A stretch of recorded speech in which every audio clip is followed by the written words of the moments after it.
So let's talk about IV conscious sedation versus MAC anesthesia. So in IV conscious sedation, typically it is done by nurses under the guidance of the proceduralist. And typical cases usually involve like a colonoscopy or an EGD, or like getting your wisdom teeth pulled, or like a biopsy of some sort on the skin typically. And what happens is this is usually under the guidance of the proceduralist, and the nurse is given the sedation. And there's usually a protocol that they follow where they don't give over a certain amount of fentanyl or over a certain amount on Versed for safety issues.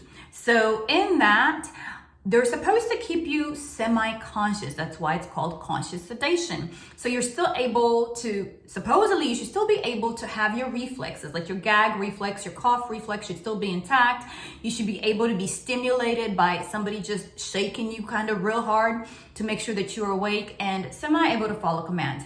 MAC sedation is a little bit trickier. MAC stands for monitored anesthesia care, and it usually involves, well, it has to involve an anesthesia professional, an anesthesiologist, CRNA, CAA, what have you. And typically that ends up introducing propofol. Now, propofol has a very thin line between sedation and general anesthesia, and quite frankly, when we're given propofol, most of the time patients end up in some level of unconsciousness or very, very deep sedation, but there's really no way to actually monitor exactly how much it's in their system. So we basically are erring on the side of general anesthesia without a breathing tube. So even though we call it monitored anesthesia care, they're not really sedated as much as they are unconscious. So those are the different that's the difference between the MAC versus IV conscious sedation. Now, do anesthesiologists give IV conscious sedation? Yes, we do sometimes. Like, cataracts. Like if we're given sedation for cataracts, typically that just involves a little bit of Versed and maybe some fentanyl.